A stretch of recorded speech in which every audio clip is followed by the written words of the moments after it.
अस्सलाम वालेकुम my YouTube family. आज हम लोग बनाएंगे अस्तर वाला सूट।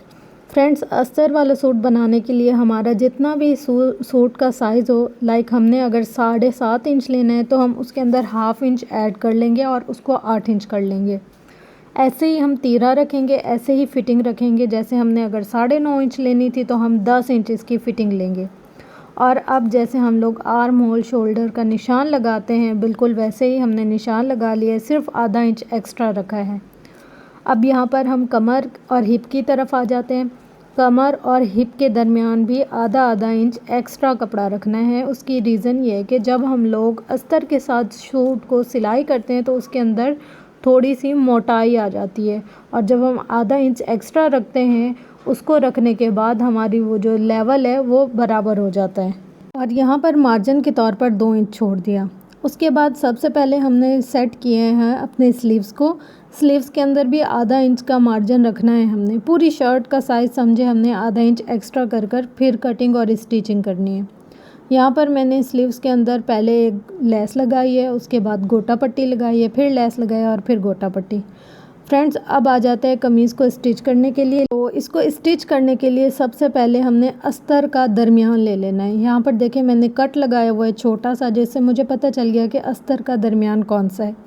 अब हमने जो ऊपर कपड़ा स्टिच करना हो या जो जॉइंट करना हो उसको उस अस्तर पर रख कर, जहाँ हम लोगों ने कट का दरमियान का निशान लगाया था एक शोल्डर से दूसरे शोल्डर के दरमियान में, उसके साथ ही रख कर हमने सेट करते जाना है और सिलाई करते जाना है। रेशमी कपड़ा अक्सर ऐसा होता है कि अपने मार्जिन से ज़्यादा खुला होने लग जाता है, तो हमने जहाँ जहाँ हमने निशान लगाए हैं सिंगल सिंगल पहले फ्रंट को अलग से सिलाई करना है, फिर बैक को अलग से सिलाई करना है, और नीचे की जो हमारी होगी अस्तर की उसके ऊपर एक सिलाई हम लोगों ने लगा लेनी है।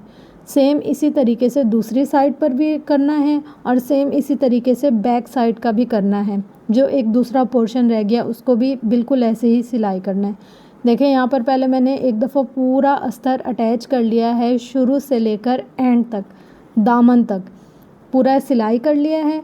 अब हम आ जाते हैं दामन की तरफ। दामन पर अगर हमने सिलाई लगानी है तो हम सिलाई लगा देंगे, और अगर लेस वगैरह से कोई डिज़ाइनिंग करनी है तो अब हम यहाँ पर इस स्टेप पर उसकी वही सेटिंग करेंगे। यहाँ पर मैंने दामन पर लेस लगानी थी, लगा ली। अब हम आते हैं नेक की तरफ।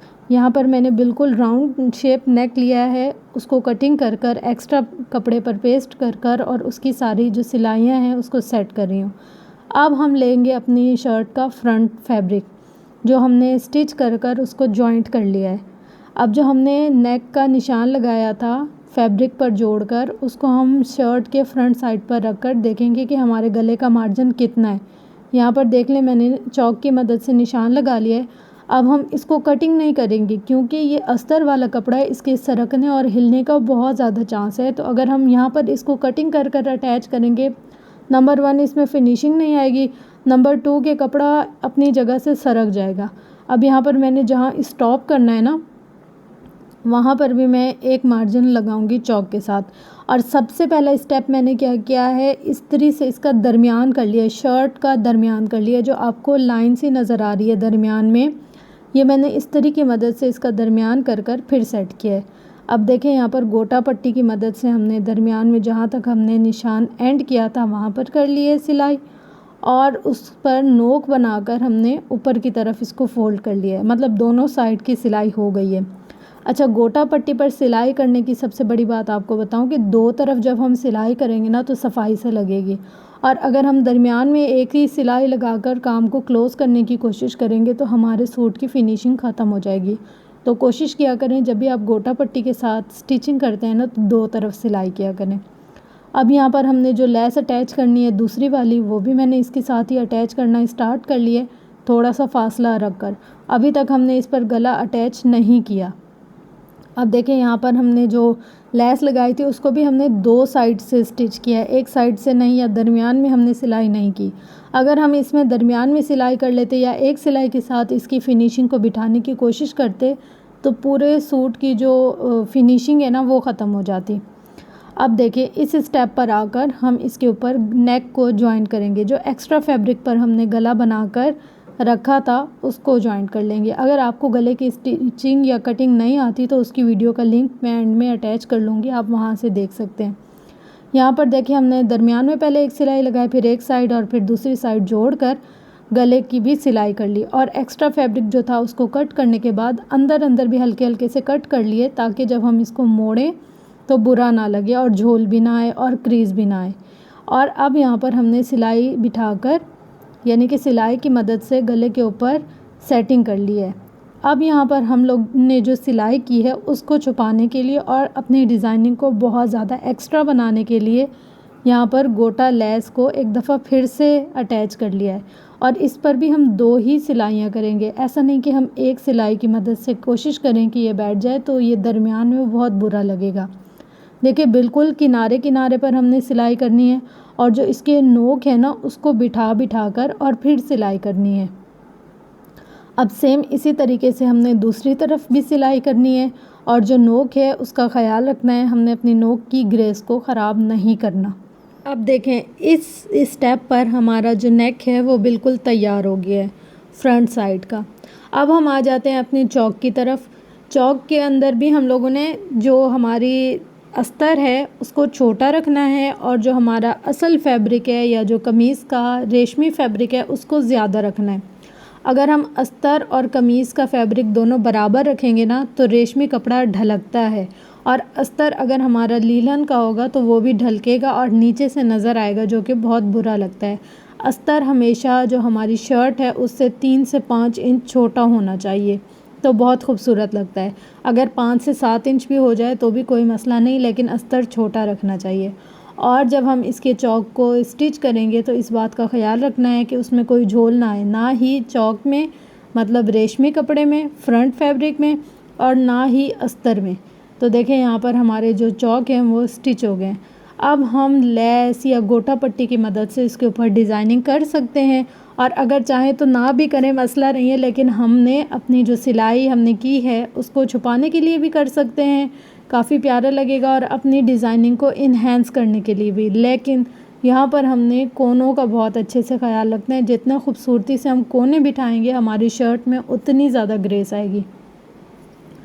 अब यहाँ पर हम दूसरी सिलाई कर रहे हैं, मतलब कि एक छोटी लेस लगाई थी हमने गोटा पट्टी की, अब एक बड़े साइज़ की लेस लगा रहे हैं गोटा पट्टी की, बिल्कुल उससे 2 बूट के फासले पर। अगर आप उंगली से मेजर करें तो अपनी जो दरमियान वाली उंगली होती है वो रख कर हम इसका निशान लगा सकते हैं, मतलब अंदाज़ा हो जाता है कि इतना फ़ासला होना चाहिए।